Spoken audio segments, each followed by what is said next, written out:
Welcome back, everyone, to episode 30 of the Illegal Formation podcast. I'm your host, Scott, and joining me today are my co-hosts, That One Dude Dan and Joey. It's week 16. It's time to step up or step aside. For many of these teams, Joey, your camera's gone. It's do or die, eat or be eaten, as only the strong shall survive. Will the Ravens survive versus the Patriots and keep their playoff hopes alive? Can the Packers hold it together versus the Bears? Yes. And will the Jaguars prove their greatness versus the 1 seed Broncos? That and all the other games this week we will be picking, and I am hyped. Joey, how are you feeling this week? Football's dead to me at the moment. I'm ready to go to 2026. And I think Seattle's going to win it all, so I'm going to say that. All right, yeah, they're playing tonight versus the Rams, and we'll be getting into that too. But Dan, how about you? How you feeling? Bro, it's another day, another dollar, man. It is Thursday up in week 16, man. We feeling absolutely fantastic. The Birds are on a roll. Football's not dead to me yet, but baseball is coming, though. I know that for a fact. But it's okay. We're going to keep it rocking. That's right, and I guess we will start things off with this Rams and Seahawks game as it is going on right now. It started at 8:15. 7-0. 7-0 Easy money. Seahawks. I would have told you before the Got game the 50. started. You're at the 40, actually. I Score, maybe. Yeah, I would have probably said the Rams are going to win. Joey, I assume you would have thought the Seahawks. Yes, I know. We all know you choke on the Rams and I choke on Seattle, so this is a battle of attrition here. We're going to see who wins tonight. Battle of attrition. Yeah. And I'm about that's to look that word up later. that's a phrase we'll be hearing more than once in today's show. And Dan, would you have also said Seattle or would you have picked the Rams? I mean, yeah, but they're playing in Seattle. I would have given them the edge on this one. They're definitely going to split. I got a question for you guys. What's up? What do you guys think of this Seattle alternate uniform or whatever this is? The sound wave that they got going on?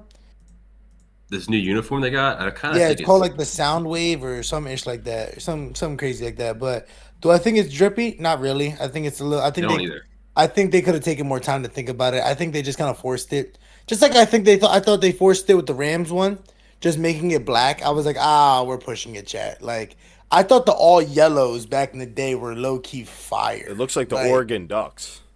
Right? Yeah. Right. Yeah. It looks like one of their Well, they are in uniforms. Seattle. Yeah, I think it kind of makes sense with all that kind of Oregon's stuff. the state below. Yeah, it's their. If Oregon was an NFL fan, It's their rival. They would be a Seahawks fan though, if they were an NFL fan. I guarantee you, on the map of the favorite team of every state, Oregon's favorite team is definitely Seattle. But if I'm wrong, you guys can grill me. But yeah, it will be fun to keep up with that game. Probably game of the year as it's going on, as we pick the games for Week 16 and other teams. Playoff hopes are going to live and die, and we're going to try to pick that. So this is going to be a pretty awesome episode, and I'm excited to get it started. So starting. I think when something up? happens, I'm going to have a sound effect come in. I'm going to give the update. All right. Well, we will try to time it all up as best as we possibly can. But starting off with the first game. The biggest game of this week outside of this Rams and Seahawks game, it's the Broncos at the Jaguars.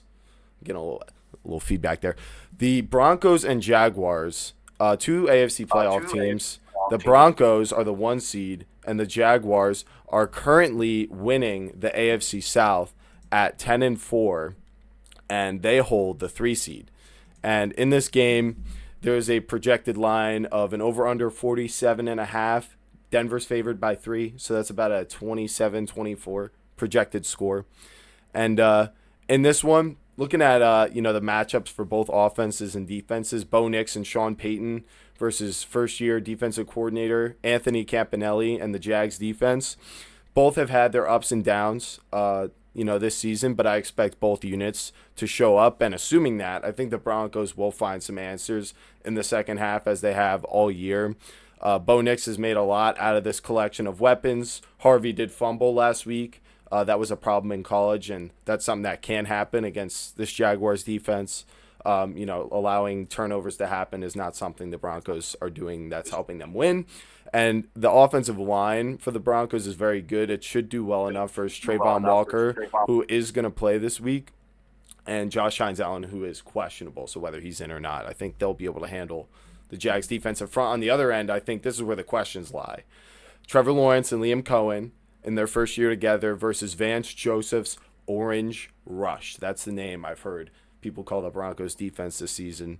And like I said, this is the question to me, because in the 5-game winning streak, I feel like a lot of the teams the Jaguars have played have not been as complete as this Broncos team. I mean, the Chargers are 10-4, but I don't buy them as a contender at all. I think their O-line is just like the biggest of weaknesses for them, and it's just going to hold them back in every game they play, whether they win or lose. And like I said, for Liam Cohen and T-Law, they had a historic performance together last week, but this is for them to prove that it was for more reasons than just them playing the Jets.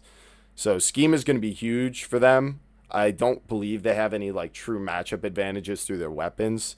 But they did just extend Jacoby Myers, and he's going to be big as a safety blanket in this game in a situation where Trevor Lawrence may not have that much time to throw against this Broncos defense. So overall, I think the Jaguars, they just haven't been as consistent this year, and I'm more confident in the Broncos offense versus this Jags defense in the fourth quarter than the other way around. So give me the Broncos to win 27-20. I feel confident, and they looked good last week versus Green Bay. They tightened up late in the game versus a really competitive team. I think the Jaguars come out strong, but Denver wins the war of attrition. There it is, Joey. So why don't you tell me, Joey, who you think is going to win this Jaguars-Broncos game? Because I think you were the first to include the Jags on a top 10 list this year. I was, and I got to say, I completely disagree with you. What's new? You like to take this past data and think it applies, now. I think Jacksonville is clicking on all cylinders right now. They just locked up Jacoby Myers to a 3-year deal. And, I kind of expect to see their best here. I feel like Denver's that fraudulent team that you like to link the Chargers with. I think they kind of just get by each week. That's why they have these game-winning drives you like to reference. I think it's all just kind of luck in that aspect. I think the Jaguars' offense is just better. It's kind of where I'm at, and I want to see. I think getting Jacoby Myers has been a huge get for them at the deadline, and he's going to get fed, I think. And I just give the edge to Jacksonville here. I got Jacksonville 24-21. Okay. Dan, what about you? What do you think for this one? I think that we're not paying attention to the fact that T-Law just had one of his best games in the previous week. I think we're forgetting that T-Law, ever since he got Jacoby Myers and him have been having this chemistry. They explained it, I saw on SportsCenter, about how Myers sees that BTJ is trying to just spread the field, and Myers making it easy for his quarterback, sticking in the zone, sticking in open areas for him to get down the field. And all T-Law needs is momentum. And he seems like he has a guy who allows him to flourish in that way. So, yes, I see the Broncos. They're going to have to get caught lacking at some point. They will. They're going to be a first-round exit. Who says they will? And who says they will? History, but also just my knowledge. History, I mean, but history of what, though? I mean, like, the Broncos, like, I understand that they've had a lot of these close games, and it has come down to fourth quarter comebacks and game-winning drives, and Bo Nix has like 6 or 7 of those this season. And I think it's important to realize this shit every time. I gotta start making sure and just saying either 6 or the other number. But the thing is it's you can't take it away and say it's just luck when someone has a game-winning drive. You cannot say that. And I know. And Trevor Lawrence has 4 game-winning drives on the year and 3 fourth-quarter comebacks. I don't care about that stat at all. And I think you should care about it. I think that's what happens in playoff games is quarterbacks are put in a situation where they've got to come back and win. And what we've seen from the Jaguars the past 3 weeks is the Jets, a Colts team that would rather bring a 44-year-old grandpa out of retirement, the Titans, and then the Cardinals, who are allergic to winning, and then the Chargers, they destroyed them. They destroyed the Chargers. I give him credit. But Trevor Lawrence had 153 passing yards in that game, and it was a 2-score game entering the fourth quarter. The Chargers couldn't do anything on offense, and Herbert got injured. Chargers are 9-4, right? What is They're 10 and did come back on the Jaguars in the playoffs. You're knocking a 10-4 team losing by 2 scores? On the Chargers, yeah, he did come back on them, and I'm knocking both of these teams. I don't buy the Jaguars or Chargers as contenders, which is why I'm like not super impressed by that win as a whole. We just saw Denver beat the Packers, and I get Parsons went down and they were losing, but it's not like they haven't come back and win every game. You still have to come back down 2 scores versus the Green Bay Packers. That's a playoff win right there. And you are saying right? You don't want to give him credit for that, but having your best game of your career against the Jets, like, I don't know. In an isolated season, what am I really going to value more? So we had the best game against the Jets. How did the Denver look against the Jets? Didn't they win by like 12-8 or something? Or they won by 3 points against the Raiders. They intentionally are being conservative. And no, I mean, it's what happened. I mean, if you play a game like the Broncos did against the Jets, where they're clearly not challenging them, they're just trying to allow the Jets to lose the game for them. Like, I understand that. Like, it's a way you can go about winning a game, and a lot of the fans weren't happy about it because. So you're saying the Broncos are so good, they literally just used 2 plays out of the whole playbook and played good defense against the Jets? Straw man, but no, that's not what I'm saying when you boil it down like that. What I'm saying is no, they didn't take a lot of unnecessary risks because they knew they were the better team, and that's how you win in the playoffs too, is understanding where you have they aren't going to win in the playoffs like that. A cohesive advantage over a team like the Jets. Then you don't have to take risks and win because as we follow the game or the scores by quarter, it was a game where the Broncos weren't scoring very very much, but the Jets were doing they were doing nothing. The Jets were doing nothing in this game. So I was disappointed. It doesn't look fantastic, but the offense for the Broncos has gotten much better since then too, and I buy into that. But I disagree.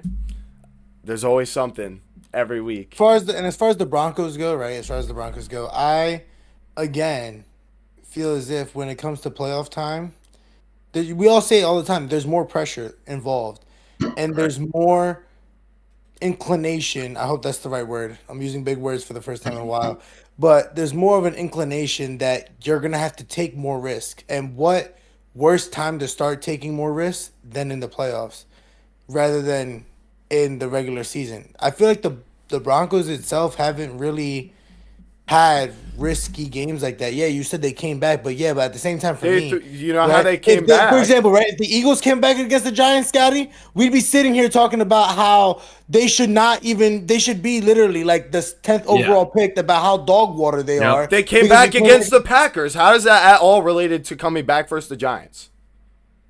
Because we came back against the Rams. Yeah, you came back against the Rams. Like, we're choke artists. We're not doing so hot. Yeah, because you had a ton of injuries. The Broncos have not. They have not had a ton of injuries. And they came back. Yes, the Packers had their injuries, but they came back by taking risks, throwing fades to Cortland Sutton and attacking this weak secondary. They're playing smart football, but no. Like, that's impossible that they would choose to be more aggressive in one game and less aggressive in another, or be aggressive when they need to. Like, they came back and won by being aggressive and throwing the ball downfield. Like in this game. But at the same time, Bo Nix had 300 passing yards and 4 touchdowns. Yes, I understand that, but we can't grade comebacks differently when they're exactly similar, if not the exact same. How is this exactly similar to whatever? And that comeback differential was way bigger, the Eagles and Rams, than the Packers and Broncos going into this game. Yeah, and it was aided a lot more by things that aren't repeatable, like special teams blocks, and those going for touchdowns rather than offensive drives, which is something you actually need to rely on every drive. You cannot rely. That is so not exactly the same. 300 yards and 4 passing touchdowns. I understand Hurts had a good game too, but there were other components that were aiding the Eagles to win that game when it came to how they scored that aren't repeatable. At the end of the day here, when the main conversation here is, I don't think the Broncos have a offense that is going to win in the playoffs. I don't think you can rely on your defense to get as many stops as they do and then not put up points the way they should. They don't have a real number 1 receiver, and they don't have a real RB1. RJ Harvey's not an RB1. I think he's more of a guy you split carries with. I just think they're going to get caught, and it's just a matter of when, not how. I feel you can make this argument about any team in the AFC playoffs. The Oh my Patriots God, haven't been yeah. tested. Every single one of these teams has some major flaw, and you're looking at the team that's 12-2 and beating a lot of these teams, and you're saying that's what you're not confident in. You know, the ability to win games in the clutch.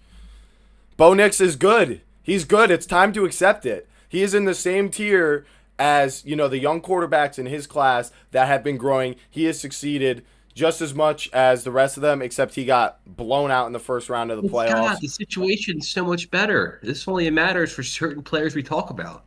It is better for Bo The Nix situation than here it is the best. You It's couldn't have a better. better situation than what Bo Nix has. He has Sean Payton, an offensive mastermind, a great Broncos defense, a great Broncos O-line. Right, and Where you have, does it right. get much better? Right, and I'm saying just in the results tier, he is producing at the same level. And when we're talking about the team, that's what matters. I'm not saying Bo Nix is better than Daniels, Williams, or Drake May. I'm just saying he's producing at the same level. And when we're talking about the teams, he's clearly not an issue for them. He's not. It's not something that's holding them back. Broncos first round exit. Timestamp. All right. Let's move on because we're gonna go in circles around this, and we got plenty of games to cover this week. And maybe if it goes anything like this last one, then this is gonna be a long episode. But Dan, it's time for you to take it away with Packers and Bears. You are the Bears guy this season, and now they get their rematch for their revenge without with a Micah Parsons-less Packers team that is demoralized. Cowboys Let me explain this to you guys, right? You guys might not have thought it with how much Caleb Williams was running that game.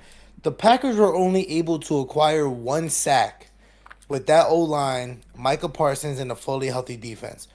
What do you expect them to do now in this game in Chicago with literally this game? I say this right here, right now. Packers lose this game, it's not going anywhere in the playoffs. They are fully cooked. Scotty, we said this on the last episode. Usually when you suffer a dramatic injury, you have one game to prove to yourself that you are still that same team, that you could still do it. And I am betting that the Bears are going to lose this game. No, the Bears are not going to lose this game. My apologies. Bears are going to win this game 30-21. And it's gonna be a statement win. I feel like it's gonna be one of those things where they're gonna be able to get the second score on them, and there's not gonna be enough time, and they're gonna be an onside kick. And I'm expecting the Bears, to receive it, and then they call it the match right there. Overall, from what I'm seeing, it's the offensive weapons. I believe Odunze is gonna be playing this game, so they're gonna have he's out. He's out this game. Mm-hmm. Okay, so then reports are wrong. But DJ Moore was cooking last week. DeAndre Swift was absolutely cooking last week. Now that Parsons is out, the run game, now that the Packers don't have Kenny Clark, they don't have any traumatic run support. Michael wasn't a big run support guy either, but he did acquire a lot of the attention from the offensive line. But now that he's not there, I can only imagine what Monangai and Swift are going to do. So whatever their rushing yards are, take the over. Bet that ish, easy money. And I'm expecting DJ Moore to have a great game. Colston Loveland is definitely going to be used in this game now that the linebackers are going to have to produce on a higher level than they've been doing all year.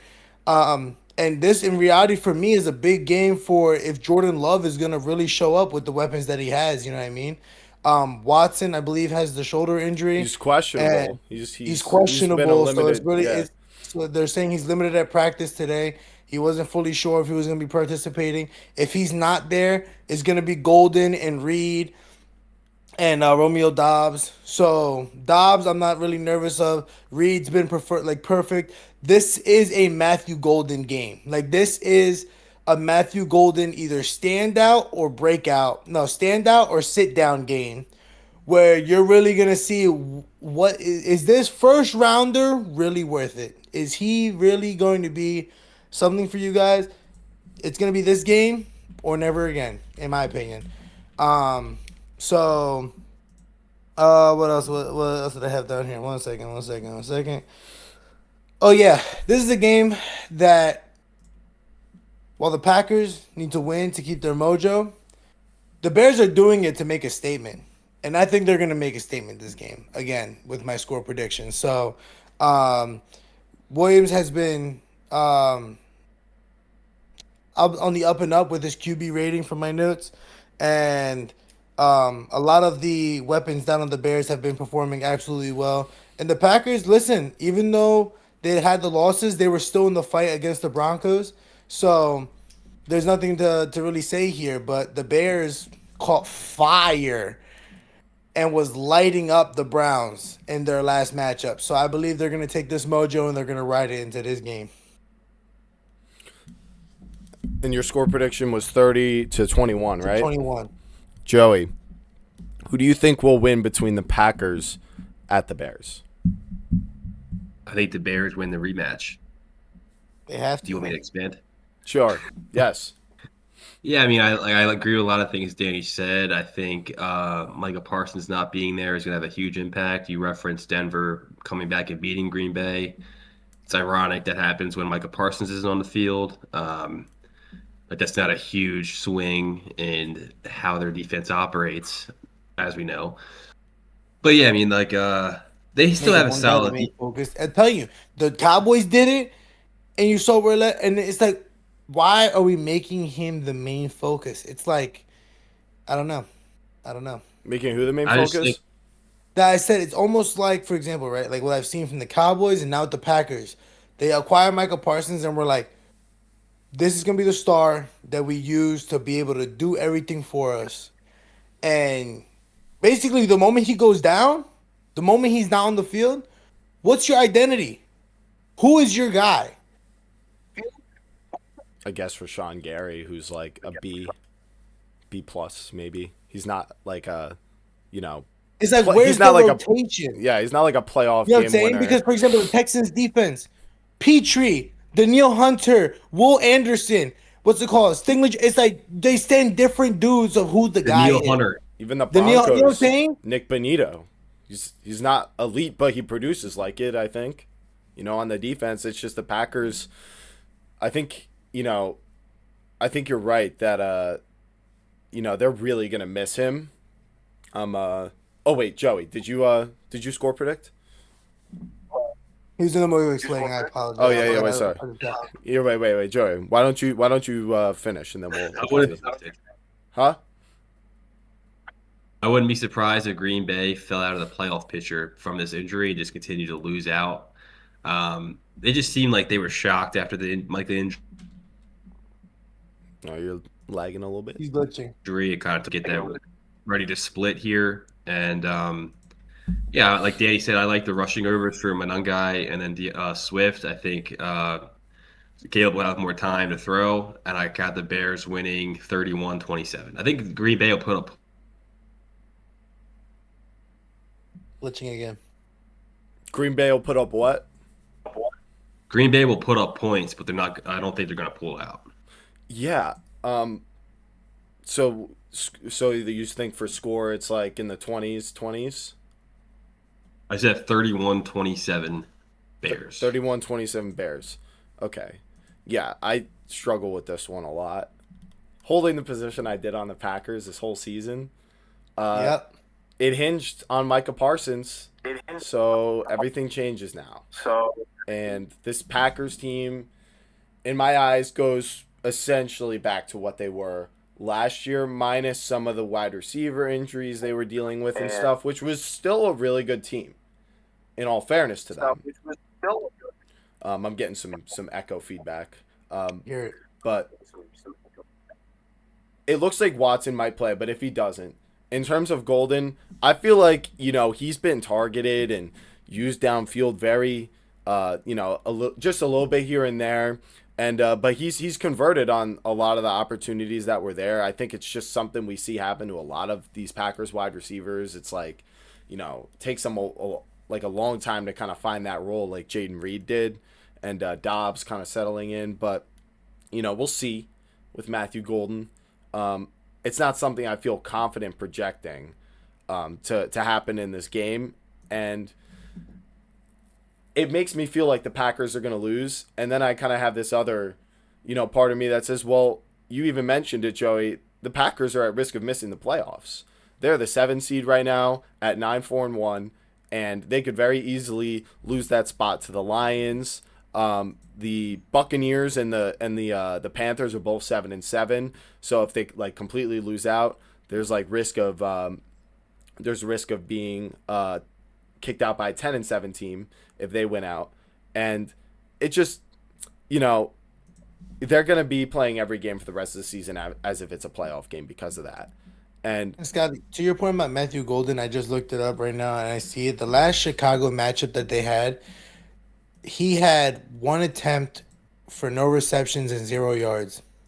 well, if he had 1 target, it doesn't really sound like that's his fault. It sounds like I said, he just doesn't really have the defined role right now, and he's got to figure that out with the team, and the team's got to figure that out with him. Even when Watson was gone, he was getting 2 receptions for 2 targets, 0 receptions for 2 targets. Well, Watson came back around when you would kind of start to see rookies break out, and they really do. They would be used in a very similar way, as a gadget deep threat kind of guy, or just pseudo number 1. And like I said, 1 target, is that his fault? We know he's been getting open. We know that. Jordan Love has missed him a couple times.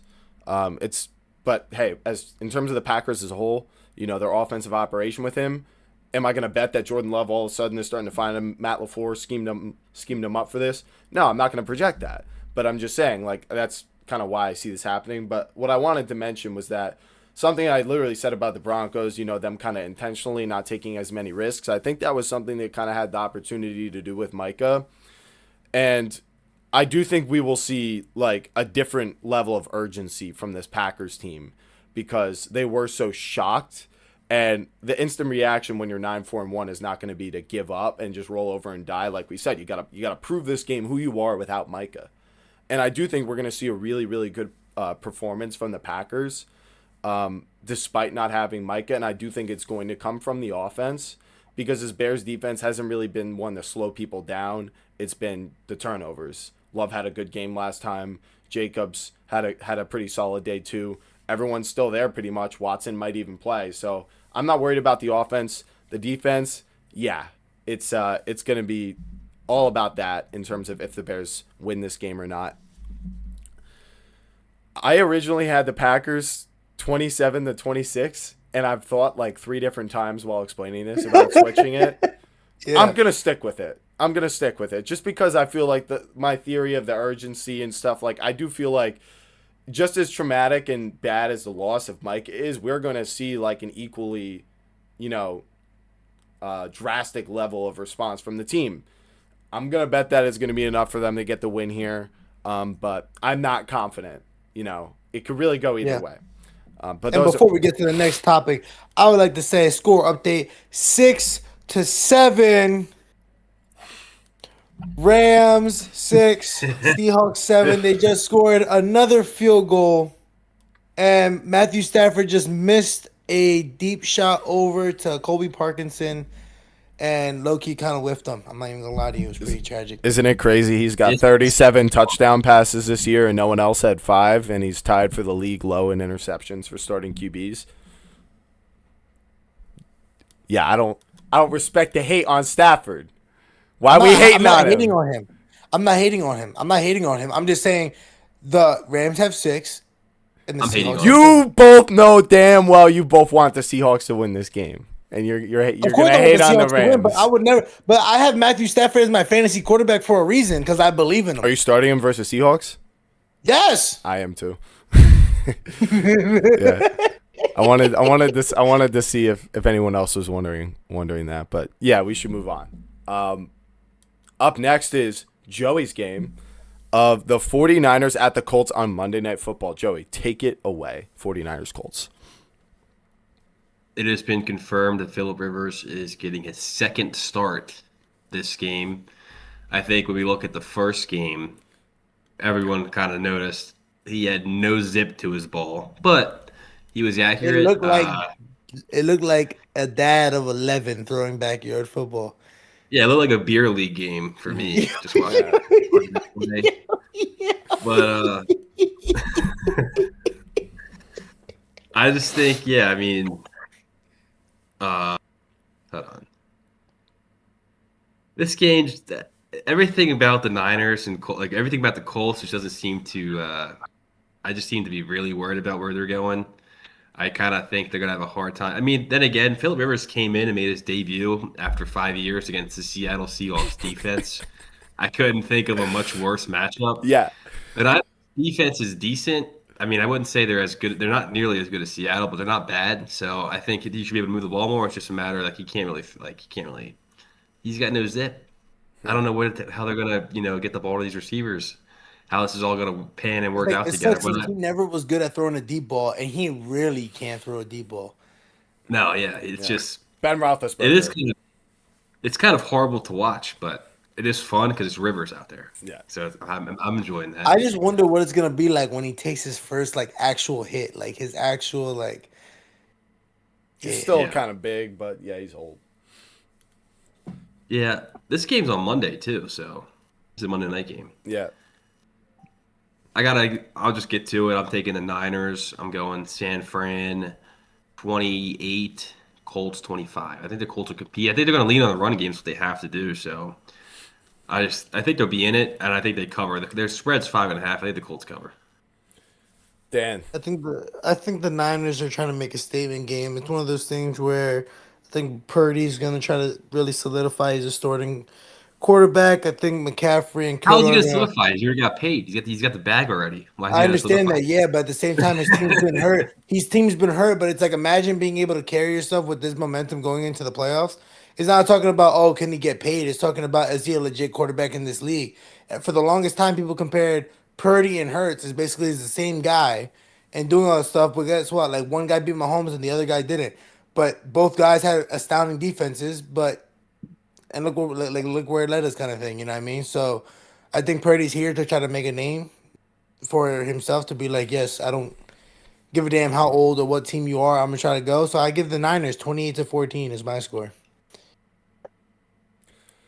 Yeah, I think the Niners are going to win. I got no faith left in Indy, although they did give the Seahawks a scare. Just give me the 49ers to win this one. But why are we putting Brock Purdy's career reputation on the line of this game? No, I'm not saying nothing's on the line. I'm saying it's like it's already like there. We just have a stamp of approval. There's no on the line. It's like we already got him. We got him paid. It's one of those things where Stephen A. and all these talk show hosts could go and be like, "Do you see how dominant he is? Do you see?" I think Purdy's looking for that, and I think that's what he's gonna get is this game because you know how hard it is to go up against a team you have no film on with the kind of quarterback you got. I don't care how old you are, but if you're experienced and you know what you're doing, like Philip Rivers, you're gonna go and scare a team like Seattle. Now the Niners have film; they realize they have no zip, and he can't throw. He can't throw far. So it's like. Do you guys know who leads the 49ers in sacks this year? Is it Bryce Huff? Mm-hmm. Bryce Huff with a whopping 4.5 sacks leads the 49ers. That's like sacks. All from like 3 games early in the season. I think because of like their lack of pass rush, this could play well. This could play into the Colts' favor. Yeah, this could play into the Colts' favor. You can have all day to get stats. Huff is so dog water, bro. It pisses me off. He really isn't though. He was good for the Jets. It's just I don't know what happened. He kind of fell apart. But there's no pass rush from the Niners D line, so I don't really know. They have their leading interception guy has 2 picks. I just think their defense. I don't know how they're 9-4 or whatever the record is. I don't know how they are. How they're where they are right now. The 49ers. It's also funny. Yeah, they're 10-4. I don't know how they're 10-4. Mac Jones also leads his team in passing yards and passing touchdowns. He doesn't start. Why don't we just let him ride out the season? See what it looks like because they were winning with him. Well, why are we on this QB carousel? They're winning with both guys. I think the QB carousel would be to, keep Mac Jones out there if Purdy's healthy. I mean, they did have a weird stint. I won't lie, in the middle of the season when they were like saying Purdy's like healthy or he's gonna be healthy, and then he's not. But then he's not. Yeah, it was like maybe that was some like medical uncertainty or something like that. But I don't know. I did believe they were thinking about Mac Jones as the starting quarterback. But I do believe Purdy's play extension is something Mac Jones really doesn't give you in like a practical sense. What does Brock Purdy not give you that Mac Jones does? It's the passing ability. Well, the downfield, arm, but like the downfield arm is definitely a limitation I don't appreciate. But what I will say is I do feel like, Purdy's been like the top-rated deep ball passer in the league before, and that was because of the Shanahan scheme. And I think it's important to remember that that's most important, and being able to execute that. Him and Mac Jones both can do that, and Purdy can give you a little extra. So Shanahan says it's my job to make the offense work. It's my job to call the plays. I don't want the quarterback changing it. And how successful has he been at that? Who? Kyle Shanahan and his offense. I mean, he's made it Zero to rings. He's made it to 2 Zero Super rings. Bowls. And how many did they win? 0. When's the last time the Niners? Yeah, because his court, because his route is a year longer than Dallas. Did you guys know that? The fact that he basically went to overtime twice against Mahomes with Jimmy Garoppolo and Brock Purdy should tell you all you need to know about whether or not Kyle Shanahan deserves credit. Are we actually having this conversation? Should Kyle Shanahan be on the hot seats? What I'm asking. They've been doing. Oh my God! Please, Kyle Shanahan to the hot seat right now. There's definitely not a team in New York City that doesn't need a new head coach. Fire Kyle Nobody Shanahan. wants to coach the Giants. I think he would definitely. Jackson Dart would be the best quarterback he's had in the past however many years since Matt Ryan, I guess. Jack Starr will be out of the league selling Acuros in like 3 years. So that is an awful take. How many players can you name me whose careers ended after 3.5 years because of concussions? None. I guarantee it. Jack Starr will be the prime example. We'll be the first. So we're predicting the first thing ever. How long did Andrew Luck last? Like 10 or 12 years. Maybe not. I think it was probably closer to like 8. I thought it was a short career. It was like maybe Guys, it was like in the 8. comments, answer this question: does Scott know ball? Answer that question for us. Well, I mean, I posed you a Scott's question. You said you couldn't name anyone, so Scott's an old man with this stuff. I feel like I'm an you're old stuck man. in your ways with a lot of these takes. You're like, nah, this is what's gonna happen because of this. This is why you don't adapt. Also, Scotty, I'm actually curious now. So you said like the deep ball passing ability does not have importance to you. No. I said it's mitigated by Shanahan. I think if we both watched Brock Purdy and Mac Jones this year, I think all of us walk away saying Mac Jones was the better quarterback for the Niners offense. Well, let's look at the schedule. Yeah. Jones played 6 games. He lost 1, 2, 3, and 1, 3. And they're 10-4, which means if they're above 500, Brock Purdy he's got 1 loss on the year, and it was the game where it looks like he was injured.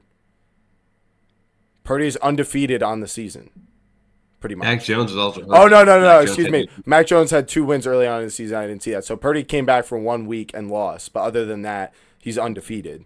And so they've played actually kind of the same amount of games. So no, it is actually split down the middle. Excuse me. But in terms of wins, we could dissect. I'll just read them off. Purdy, he beat the Seahawks. Don't read it off. Yeah. Let's not do this. Grant, The conversation.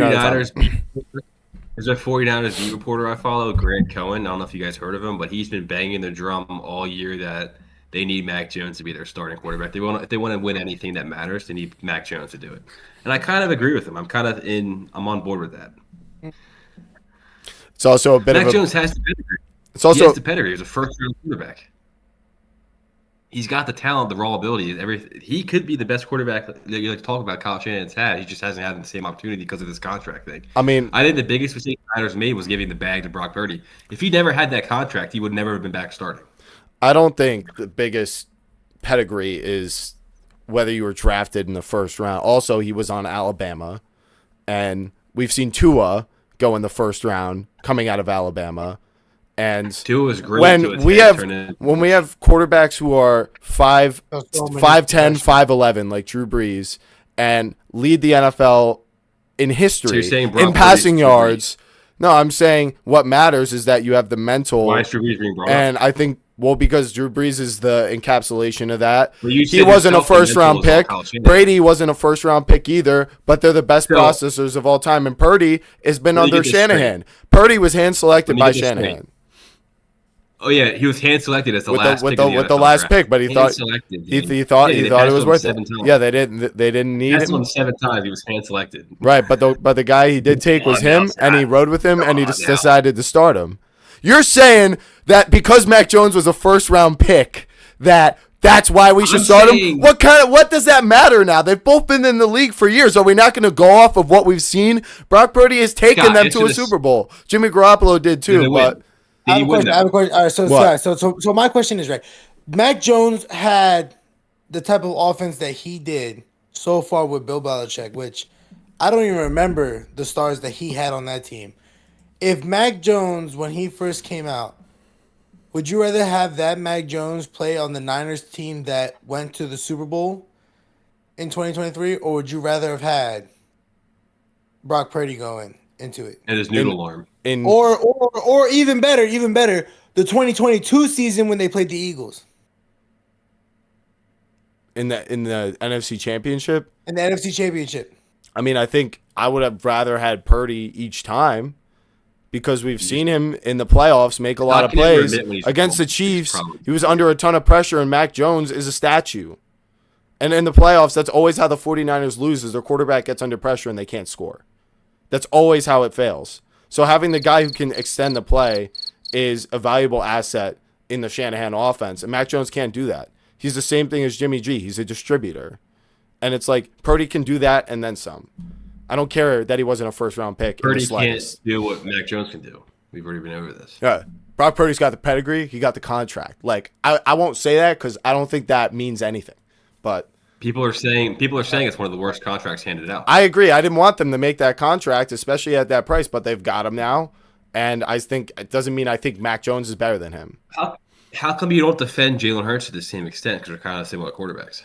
Because I'm not saying Tanner McKee should start over Jalen Hurts. Was Tanner McKee a first-round pick that came in and won games for them? He played pretty damn well for the Eagles. Played down in the corner. You don't have me in a corner at all.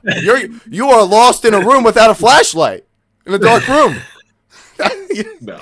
I'm in a corner. McKee was like a 5th-round pick, I think. Yeah, and I understand, but are we actually saying because someone's a first-round pick that you're going to start instead of watching them every day in practice? Like, what the hell are we talking about here? Have you watched Mac Jones play this season? Would you have trusted him last I never said he was bad. I just said I think Purdy offers you more. You're wrong. You're wrong. Yeah, I mean, I think anyone ask the question, who would you rather have, Mac Jones or Brock? I'm going to cut this up as a video and I'll put it in. That's the real question. I think personally, the 49ers' biggest flop, letting go of Sam Darnold, if I'm going to be straight up honest with you. I agree. To this day is what's wild to me. See, I really think if it was Sam Darnold, I would agree because he can move. He was a USC guy. It was a perfect fit. All right, we are off the rails. San Fran 27-20. All right, Dan. I want you to take it away with Patriots. That one dude, Dan. Please enlighten us about this Patriots and Ravens matchup. So, Patriots coming into this game, they're 11-3. The Ravens are 7-7.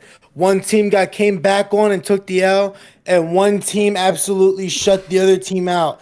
Ironically, the records don't match because the Patriots are the ones that came back on, and the Ravens were the ones that shut them out. Do I think that really means anything going to this game? No, not really. Why? Because the Ravens and the Bengals, that's a rivalry game. That's a game where you're here to absolutely just shit on them for absolutely no reason because it's more personal than anything else. Also, the Patriots and Bills game, another rivalry game. This is more of a game where we're looking at playoffs, we're looking at the competition, and now I'm curious to see how does Drake May look in another playoff setting. What's it called? Williams and Will Campbell still gonna be out this game. They're gonna have a rough time. I know the Ravens shutting out the Bengals probably gives them the cojones to go and sit there and be like, oh, we're still we're a solid defense. We are, Ravens flock. We're ready to cook. We're ready to ball out and stuff like that. Diggs did go missing for a couple of games. Travion Henderson, I feel like, is the only really person who's showing up and showing out for this Patriots team. Drake May is absolutely on full throttle, even running down the field and blocking for his running back. The Patriots have the heart, the desire, the skill, the coaching ability. I just wonder, can the talent on the Patriots come up against the Ravens? And on the Ravens side, how hungry and how desperate is Lamar to kind of reach that next level to be able to kind of finalize, hey, we're here, we could do this is possible, because they have a chance here with the Steelers playing the Bills this week. They have a chance to be able to get back up into their division, to be able to be back into playoffs. But will the Ravens choke that opportunity, or will they come through? So my score prediction going into this game is that the Ravens will choke, the Patriots will shock them, and they're going to probably come away with this game. I'm going 20-17. Joey, what's your take? The Patriots are going to put belt to ass. Coming off that 21-0 blown lead, I think we see them bounce back. I wouldn't be surprised to see them drop 40. This is where I'm at. Give me the Patriots 40-17. All right. I don't see it like this at all. So once again, we have a massive disagreement. Oh, big surprise. Yeah, big surprise. Going into last week, I would have definitely said the Patriots would win, but not only are Milton Williams and Will Campbell not going to play, they also have a ton of players who haven't practiced at all this week. Starting corners Carlton Davis and Marcus Jones have not participated this week. Christian Ellis did not participate Wednesday and was limited on Thursday. Robert Spillane and Harold Landry both haven't participated this week. And then Christian Barmore is just a limited participant. Actually, he's a full participant on Thursday, But the Ravens, it's just Chidobe Awuzie and then Teddy Buchanan and John Jenkins, which is really not, crucial pieces for them. This Patriots defense is really, really beat up. And I don't know that the Ravens are going to be like this team that's going to, take monstrous advantage of them. But I just feel like in the fourth quarter, when you got like a third or fourth string guy out there, the Ravens are just going to keep going after him and after him and after him, especially in this front seven with their run game. And even though they've been really inconsistent, it's like Dan really had a good point where it's like they have a great opportunity here to win this game that the Steelers also won and, get ahead of them as they might potentially lose to the Bills.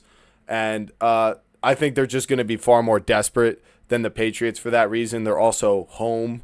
So I think that's just injuries, the urgency and them being home. That's why I think the Ravens are going to win 27-24. I don't agree. I think the Ravens roll over here. I don't think these injuries really matter all that much anyway for the I'm expecting Patriots Christian defense Gonzalez to absolutely lock up either Bateman or Zay Flowers. You saying Lamar's arm's going to be a factor in this game? You can't throw a football. He's a running back. Yeah, well, Carlton Davis is also a really physical corner who tackles and sets the edge in this Mike Vrabel defense, and they're going against Derrick Henry. You're gonna have your fourth string corner in the 2 spot on the edge having to tackle Derrick Henry. Is Mike Vrabel's fourth string corner soft? Is Mike Vrabel injured? Do you know? Tell me, who was his fourth string corner? Is he soft? Doesn't matter to me. Doesn't matter to you. All right, so if it doesn't matter. I don't see the Patriots losing back-to-back games. I just don't see it happening. It's not happening. Well, they've changed. They're not the same team. They're missing a lot of their starting players. The best player on the Ravens defense broke his neck, and you didn't bring him up. He's been out for weeks. We've seen what they've looked like, and they are a 500 team. So what's supposed to be different at this time? They're not great this season as a whole, but they've played better obviously recently as they've adjusted to their injuries. So. It always gets better with time. Agree. You don't agree that they've played better? They've won more games. So how have they not played better? They're 7-7. They're gonna be 7-8 after Sunday night. Yeah, but the trend is they're improving as time has gone on, and the Patriots are declining because 3 of their starting linebackers are not playing, and 2 of their 2 and 3 corner are not playing. And they still don't have their left tackle or their best pass rusher on defense. So, like, I don't know how you can look at all that and say it doesn't matter. I think it just tells me you just don't want to believe. You literally said it. You just don't want to believe that they could lose 2 games in a row. We had these games circled all year because their schedule has been soft, and now you're surprised. Scotty, at the same time, too, a lot of their starting players back in the day were practice squad members. A lot of the players that they have that are starting right now were cut players. So I genuinely feel like this is a team that has been built on second and third string players that have played to a different level that they currently have been. So, like, I don't know. This is like one of those teams where it's like the depth. I don't care who's out there. Like, this isn't one of those things where it's like, oh, for example, like the Cowboys, for example. Sorry, Scott. Sorry, Joey, for this one. But what was it, Kenneth Murray, where they would have him go into like, oh, the running back would be coming down the A gap, but he'd be lined up at the C gap, ready to try thinking that it was going to be outside, and then he would just completely get blown by and everything like that. It's like, no, I think these guys are well coached by Vrabel, Right. and that these guys that were all cut and were all at one point's backups, like, have the capability and the poise to be able to like come into this Ravens game where I'm not gonna lie, like I feel like the Ravens defense is very one dimensional. I'm not even gonna lie, like it's Dave Flowers that I feel like would be a great number 3 somewhere else. I don't think he's a 2, if I'm being honest. Rashad Bateman, I think, is not a number 1. I think he's a number 2. You need somebody who's like a big name, which is why I think Tyreek should go low-key go to the Ravens if he gets fully healthy. That'd be kind of fire. Their O-line's not good either. Yeah, and the O-line's not that great either, hence why Lamar has the run. But Lamar's running is not as confident as it was in the past. So that's why I feel as if with the Patriots, they're going to show up this game. I don't know. Like, I mean, 100%. You blow a 21-point lead, 21-0 lead, you think they're going to just roll over the next week? It doesn't work that way. I'm not saying they're going to roll over. You were all about Mike they blew a 21. I am. But Vrabel is it's not him, it's the players he's going to be working with this week. You guys are describing Carlton Davis like he's a practice squad guy. What the hell are you talking about? Marcus Jones? He's been a starter, like a 37-year-old corner at this point. He's been their number 2 all year, and he's been why their defense has been good. Harold Landry is Spillane. Their defense is good because of the guy on the other side of him, Christian fucking Gonzalez, taking away number 1 receivers all year. That's why their defense is good. Yeah, but not because they're number 2. Yeah, but I'm not going to be like, yo, Danny, your number 2 corner is so much better. He's so good because it's not like there's a lockdown corner on the other side. Who's the number 2 on the Broncos? Riley Moss. He's such a dog. Why is that? Because Patrick Surtain's on the other side. See how that works, Scott?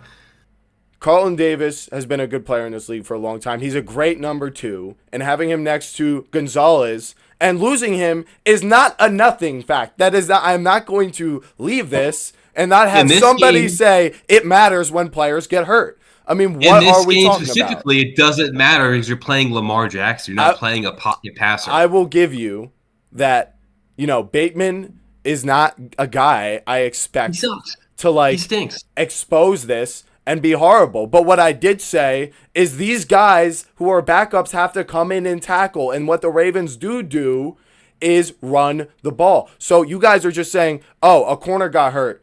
It doesn't matter. The Ravens can't throw. I'm like, dude, they have to tackle, and the Ravens are going to run the ball like 30 times. They're missing 3 linebackers that they start, and you're not concerned at all. And that's crazy. Outside zone to the number 2 corner all game. That's what Scott's projecting to happen here. Outside zone. Where's the number 2 corner? We're going to go find him. We're going to go find that guy. We're going to run him. We're not going to throw him. We're going to run the ball at him. I think it makes a lot of sense when a player is a backup to attack him. I mean, it's what we see the greatest coaches of all time do. And it's what helps them win games is by going after the biggest weakness of another team. This defense has been solid all year. If they suffered injuries, that's the first spot I'm going. So you're talking about, but you haven't talked about how bad the Ravens defense has been. They've been one of the worst units in football this year. Trayvon Henderson's going to go for 100+ yards this week. I mean, they're a lot better defense than the Bills. You got to admit that. They just shut out the Bengals last week. Defense is awful. They shut someone out last week. The Ravens are averaging like 130 yards rushing against them on a per-week basis. That's how bad of a unit they are. That's just rushing. So if the Patriots are going to be able to run the ball like that, just imagine what Drake May is going to be able to drop back. They have no pass rush anyway. How are they going to affect the Patriots' offense here? I didn't say it wouldn't be close, but I'm saying that I think the Ravens have the edge. They're home. They're desperate. The Patriots, they're still like comfortable despite going through these injuries. So I'm the not saying they're Patriots not are going to shoot. desperate when the Bills are a game behind them now. It's They're not a desperate team all of a sudden. It's a fact that the Ravens are playing this like if they lose, they're going to miss the playoffs. The Patriots are not going to miss the playoffs. It's real. Like you're going to think like that. Subconsciously or consciously, it's in the back of these players' heads. Like that for the Patriots. All right, well Patriots let's. So there's not a party that thinks they're thinking to themselves like we just gave up a 21-point loss. Yes, exactly. Well, and don't Exactly. you think? All right, so when you're in, like, I want to use like a baseball analogy of like errors. Like when you make an error, then that is the next. If I'm gonna predict an error, I'm gonna say when's the next one gonna happen? Right after that one that just happened. They come in bunches. These failures and the adversity comes in bunches, and you have to work through it. It's not just this automatic thing that because they choked last week, there's no way they could have a bad week this week. I think that is very flawed logic. I think I would say if you're stumbling, you are going to have trouble catching your feet. I would believe you if the Ravens haven't been committing errors every game all season long. That's what their season has been one big error. And all of a sudden they're going to put it all together now? No, that's not happening. Well, last week they shut someone out 24-0. Well, I also believe that if it comes to, like, for example, baseball, you're saying what was going to happen the next time? Yeah, that's a span of 5 minutes. But in reality, like, you have time to look over film to figure out what's adjusting, and you're dependent on your coaches. And I'm trusting Vrabel to be able to get the guys, whoever the guys are, within a week time span on a Sunday night game to get them prepared rather than 5 minutes after you bobbled up a second, like a ground ball to second, throwing to first, and you bobbled it and couldn't make it in time. You know what I mean? I'll tell you this. It depends on the first drive from both teams because it could go one of two ways. It's like, because you're going into this, you're spending a whole week thinking, we fucked up last week. We let up a 21-point comeback. We got to study harder and everything more than we did ever before. And you come into this week, if you have a bad first drive, you just went from bad to worse because you said we just gave it our all, but like we just got all these injuries and it's just not the same as early in the year. But if you do have a good first drive, you think we're good. We're still the same team, but it all depends on that first drive, that first, couple series of the game. How do they look? That's going to determine this game. I think we're going to know early who's going to win. I don't think we're going to see some like comeback in this game. Danny, I think shutting out the 4-10 dog shit Bengals means all of a sudden you're going to beat the Patriots next week. That's what I think. That's the thing is like shutting out the Bengals with no T. Higgins, Joe Burrow that just came back. It's dog like, shit. cool. Like, I understand it's a shutout. I understand. But it's like how many shutouts have we seen this year? The Eagles also shut out the Raiders, and we're not sitting here talking about how we're going to the Super Bowl. Because the Raiders are not as good. They're the worst team in football. But yeah, I didn't discredit the Eagles for that. But this Bengals team put up 34 points against the Bills defense, so clearly they're a lot better than their competition. The Bills just beat the Patriots. So if the Bills suck, the Raiders also kept the Broncos to 10 points, and the Raiders got 7. Say that again? But the Broncos are still goated. Shout out Bo Nix. He's the best. Well, the whole point is the AFC is just a complete trip this season. I think we're all tripping over what's going to happen. And I'm just glad we're all planting a flag. You got to accept reality. You're living in an alternate reality of the past. Accept the current reality, Scott. That's all it really is. Yeah, the current reality is the Patriots have played Joe Burrow the easiest hasn't been schedule in the relevant league. in 4 years. I hate to break it to you. Hasn't been relevant in 4 years. He's been washed. He's hurt. He's going to retire soon. He's the new Andrew Luck. It's kind of is what it is.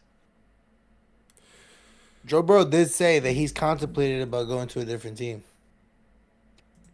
Good luck with that. I was looking for something, but I can't remember. Oh, here it is. Strength of schedule. Yeah.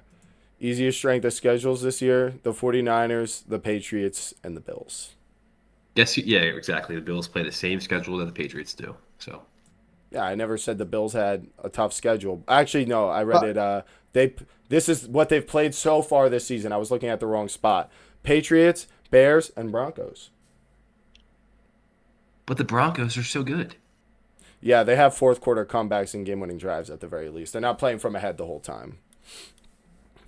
They're not good enough to play from It's also there's also fine detailing there because the Patriots are at -3, the Bears are at -2.2, and the Broncos are at -1.1. That's like 2-tier gaps different from like the whole rest of the league because it goes from allegedly 0.16. I'll put it on the screen right now for the audience to see. I want them to know. Right now. This is my face. And now you can see we got. I have a question to propose to you guys. I want to hear what you guys think. Are the Giants the NFC Browns? Are the Cowboys going to win an NFC championship in the next 50 years? We will see. That's not the question we're talking about. Let's make it 100. Do I think they're the Browns? Well, we're not talking about either of us because we're both irrelevant right now. But anyway, let's fly through the rest of these games as we have hit our hour. If you ride yourself, it can always be worse. You can be a Giant. Well, the Giants, we got a future now, and we're going to trade the first overall pick. I've only been hearing that for years. Yeah. We do actually have the quarterback now, though, so I'm glad about that. But anyway, yeah. Let's move on to the rest of the 11 games this week. And let's just more games. Yeah, don't worry. We're going to fly through them. I want score predictions. If you got something to say about the game, say it, and we're going to fly through these rapid fire. Are you guys ready? Yeah. Steelers at Lions. There's a 7-point favorite for the Lions, 52.5-point over-under. Lions defense proved to be bad against backup tight ends last week and Colby Parkinson.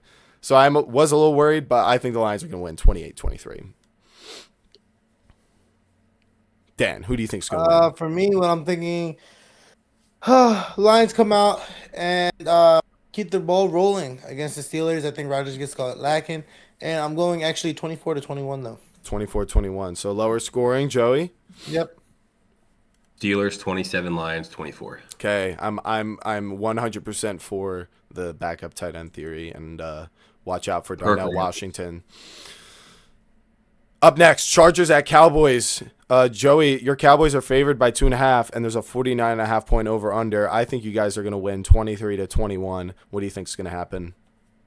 I think Herbert looks like prime MVP Aaron Rodgers, 2020 MVP Rodgers, and their Chargers are going to throw all over us and win the game. Score? It's going to be over 30 because Dallas' defense is ass. I don't think the O-line matters here. I think it's going to be like 40 Chargers, Dallas 38. They're going to find a way to lose. Okay. Dan? I think the Cowboys are going to try to blitz Herbert completely, try to reenact the Eagles. Wrong. Biggest problem with the Cowboys defense, Matty Eberflus does not blitz at all. He just sits back on his fucking feet. They run zone. It's the worst thing to watch. It's okay, Joey. He's not real. He's not here. They don't blitz. At all. They will blitz the first drive of the game. Traumatized. Holy ish. They will blitz the first drive of the game, look great, and then never blitz the rest of the game. Bro, doesn't make any sense. Really let Russ have his career high at like 37. Yeah, Eberflus should have been fired after that game, but yet here we are. All right, Dan, score prediction. Chargers, Cowboys. As I was saying, so I'm actually going with, after my explanation about what the Cowboys were going to do, but it's not going to matter because I think Harbaugh is going to make proper adjustments. It was going to be 20-17 Chargers. You think Dallas' defense is holding the Chargers to 20 points? Come on now. All right, come on now. We'll see. It's a dream. It's a fever dream. Up next, we got 9 at the Giants. That's right. The Vikings are 3-point favorites. Favorite game of the week. Favorite game of the week. We got 9 versus Dart. This game is going to go in the books for something. I already know it. There's a I know what it is. It's going to be the culture win. No. It's the Giants culture win coming. Here it is. Please, anything but that. Enough. I've had enough of that. We play the Raiders. To beat 9. Yo, if you really think about it, it's 6 versus 9. Yeah, we change it. And it's gonna be a whole clusterfuck. Yeah, it's gonna be a pretty crazy game, and the Giants already have a locked-in culture win against the Raiders. I just know we're gonna blow it and lose that or win that game, and that sounds so crazy, but it's just how it is. I'm sick of it. Vikings win 27-24. Giants win 27-24. Dan, Giants win 17-10. The Vikings looked good last week. Come on, guys. But anyway. They played the Cowboys defense. You can't put any stock in anything that plays the Cowboys. Guys are better than the Giants now. You just asked if we were the Browns of the NFC. All right. Whatever. Philly. Which I thought that was generous, but yeah. Eagles at Command. Excuse me? You thought that was generous? Are you kidding me? I don't want to hear it from you. Do the Giants have the most losses the last decade? Isn't that a stat? Yeah, us and the Jets. It's been glorious. Or it's just New York. Holy Yeah. yeah. We found a quarterback, and we're actually winning less games than we did last year. That's why it's so painful when New York baseball fails, because football is just not there. All right. Non-fact. Before I think bad thoughts, let's move on. Bills, Browns. Bills are going to win. I feel like that was not 28-14. what you were talking about. You were talking about Eagles Commanders, but yeah. Oh, yeah. Eagles, Commanders. Excuse me. 28-13. I don't know what. Yeah, we got to fly through these. Commanders 24, Eagles 20. Marcus Mariota, he gets his get lick back versus the Eagles. Damn. What do you It's think? in the link. It's in the link this game. Oh, is it at the link on Saturday? Yeah, that's why I say this one's going to be an Eagles win, and I'm going. No, it's at Commanders. Oh, is that the Commanders? Yeah. Oh, it's the second one? Okay. Yeah. Well, I still go and say that this is going to be – I don't know what it is when we play the Commanders, bro. That it's a freaking struggle when we play in Washington, and it pisses me off. So I'm going 28-27. I don't like that. Eagles. I don't like that you're not confident at all. But you would know. And Bro, I don't know what it is about when I see the Commanders play against the Eagles at Washington. There's just this feeling, not that the Commanders are, we're a better team. It's just that the Eagles, they hate you guys so much. yeah, it's like they hate us. Like, yo, you get there and you're like, we could die here. Like, Yeah. Yeah. And I'd be happy. Yeah. I think, I said Eagles 28-13. There's just no way, right? Like, I mean, you guys got Lane's going to be back, and like the offense look better. Like, I don't know, man. Like, what can the Commanders even do against the Eagles, like, on offense? I don't know. If the Cowboys now that defense Ertz is out, I have no idea. If the Cowboys defense wasn't so bad, the Eagles would have blown the division. It's unfortunate, though. Yeah, it's true. I agree with that. But let's move on now to Bills, Browns. I got the Bills, 28-14. I think that's straightforward. Literally nothing complicated about that. If the Browns defense, what is this? What is this? You're not picking the Browns, are you? You're going to get perfect timing, and the Browns win 13-10. I think Shador, I'm not even gonna lie to you, bro. Shador could show up. And I've been real crucial about him. but Shador could show up. And absolutely, because, Josh Allen, when he's under pressure and he can't run the ball, what do you do? You stop James Cook and you force Josh Allen to do something with it. And guess what? You have this guy who's trying to get his sack record, and I bet you he gets his sack record this game against the Bills, completely gets him, and they're not going to let this dude lose to that ish. So guess what? I got the Bills losing to the Browns 16-13. Hungry dogs just run faster. I guess this would be theory of I just want to point out how the Bills on EPA have the best offense. Left to right is the offensive EPA. They have the best offense in the NFL by EPA this season, and Josh Allen at quarterback isn't surprising. But if they blow this game, I truly would be astonished. Especially after how they've looked, not just last week, but the past couple weeks. I truly. Who else lost to the Browns? That was a big loss. Didn't they Packers lost to the Browns. I'm not saying it's impossible that they lose, but it would have to come from Shador. It would have to be perfect timing. The Bills' defense, as we talked about, is now good. So yeah, Shador, Quinshawn. I want to be surprised here. I also think we're due for a big Quinshawn Judkins game. I feel like he's been quiet recently. Yeah, well, it's the matchup. We just saw Travion do it, so why not him? All right, let's move on. Chiefs, Titans, no Patrick Mahomes for what feels like the first meaningful sort Your of game. number 2 team, Scott, what happened? Yeah, you've had like 6 teams at number 1 this season. So. I thought they were going back to the It's Super Bowl. Minshew Mania. But anyway. I thought the Super Bowl thing was a lock. What What happened? Well, we all still agree clearly that the AFC is a tremendous mixed bag, and I don't feel bad about putting them at the top due to the uncertainty because I moved them down immediately after their Yeah, loss. but too at Minshew 6-6. Mania. What happened? I'm so excited for Minshew Mania. Joey's got to dig back like 6 weeks to find my bad takes. I just got to go back like 10 minutes in this episode. Wrong. Every take you have is horrible. Let's go back and look at the Brock Purdy take. So we're talking about the same thing right now. So, but anyway, we're talking about Chiefs Titans. I don't know what really to expect from Gardner Minshew and the Chiefs. I mean, Minshew's like pretty good, but I feel like the Chiefs are going to be completely deflated without Patrick Mahomes for the rest of the season, missing the playoffs. And honestly, I wouldn't be shocked if they were almost encouraging themselves to tank. And last time we saw them play a game without Mahomes, they got destroyed, even though it was meaningless. And I think they tried to lose. I think they might try to lose the rest of the season, get some better draft position. So I'm actually going to pick the Titans 21-20. There's not a team in the NFL that does that. No team actually actively tanks. Doesn't happen. I mean, the Eagles pulled Jalen Hurts from the game. I was about to say, yeah, that did actually happen. That Joey. literally was very obvious. That's how Doug Peterson got fired. Yeah, that was a Doug Peterson thing with his beef with Howie Roseman. That wasn't really. Yeah, I think that's just a complete smokescreen. And if you don't believe that Howie was the one that wanted that, and that Doug Peterson basically just had to, shut up and eat it and leave because he knew he was on his way out anyway, so he just left and just decided it didn't matter what he said. Danny, what do you think? Was that a draft tank thing? Was that a Doug Peterson beef with Howie Roseman?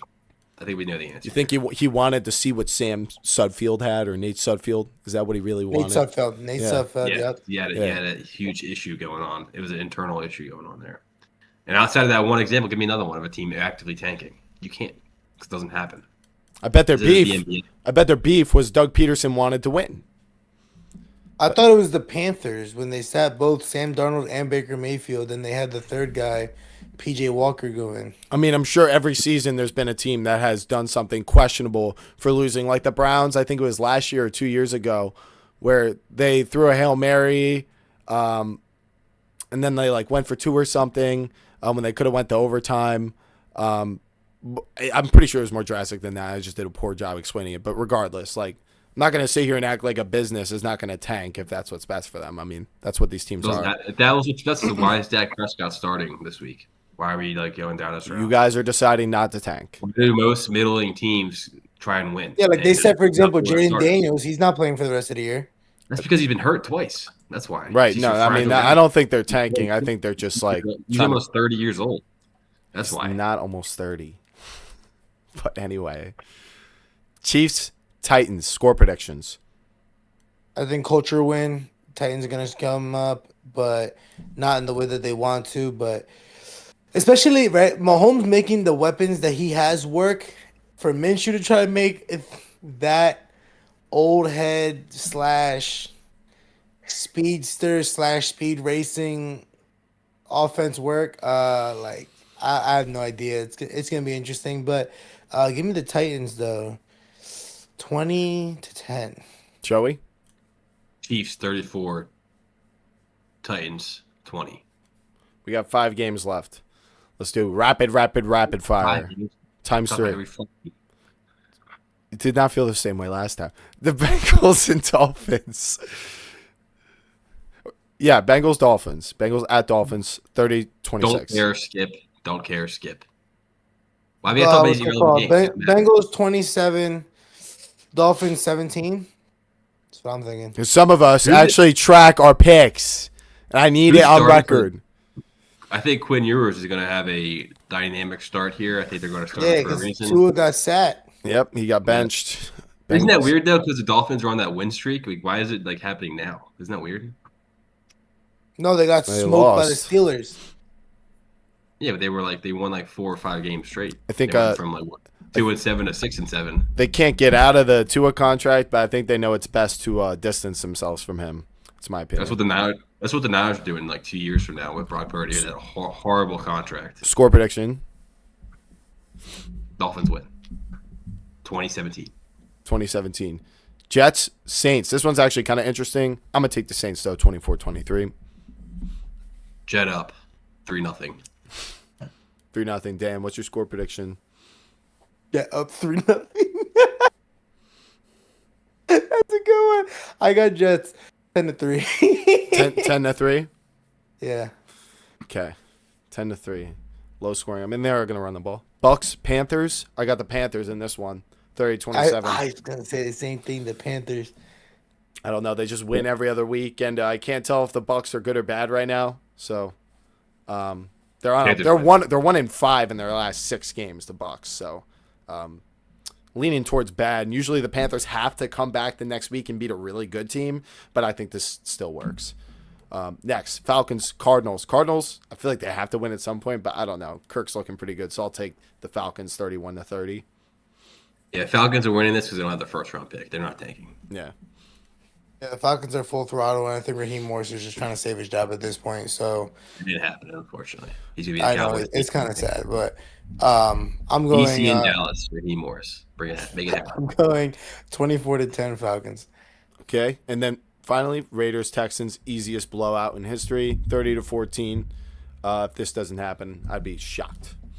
45-0. Texans 72-0. Set the record since what, like 1932 or something. Wow, you don't remember the Dolphins dropping 70 a few years ago? Fake fan. Oh, that's no, wasn't it? Broncos. Wasn't it 60?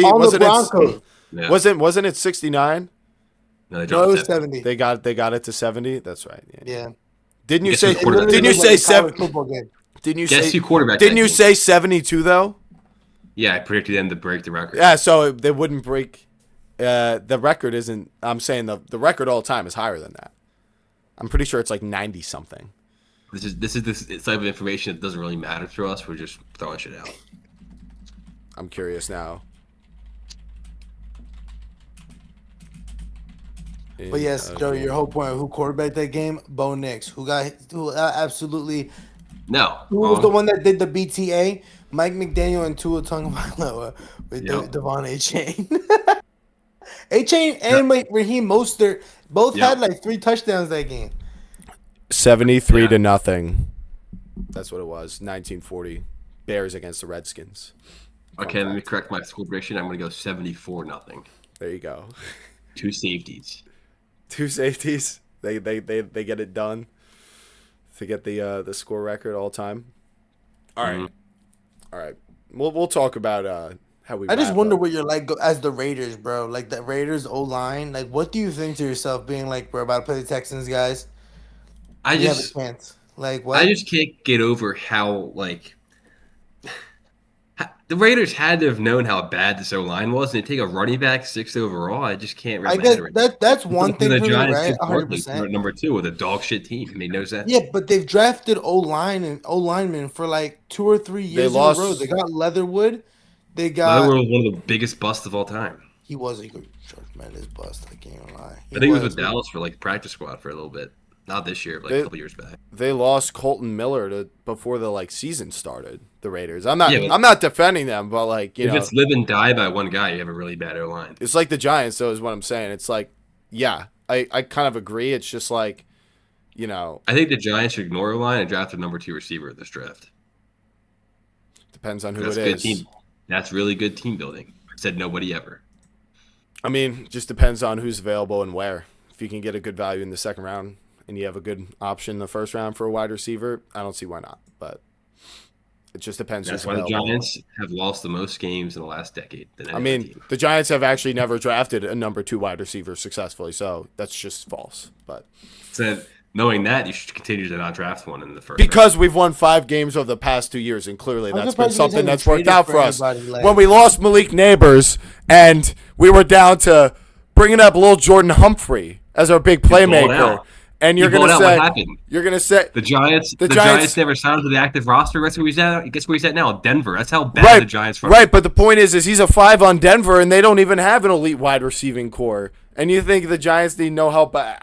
We gotta cut it off here. This is. He scored a touchdown this week, didn't he? Little Jordan Humphrey. Yeah, no, I mean, I believe in it, and I'm just saying the Giants, they could really use a guy like that, and it's been a big problem for them not having one. But that's going to be all for the Week 16 preview show, and things are really heating up. These are obviously a lot of big games where we have a lot of big disagreements, and it's going to be interesting to see who comes out of. To me, I'm kind of most invested in this Ravens-Patriots game, and the Jaguars-Broncos one. That's the ones I'm going to be closely following this week to really see what these teams are looking like as we turn into the playoff Seahawks season. score. Long Kenneth Walker run. That's huge. 13-13 tied. I think Braden Fisk might be out too, but yeah, everyone make sure you go into the Scott's getting the description excuses ready.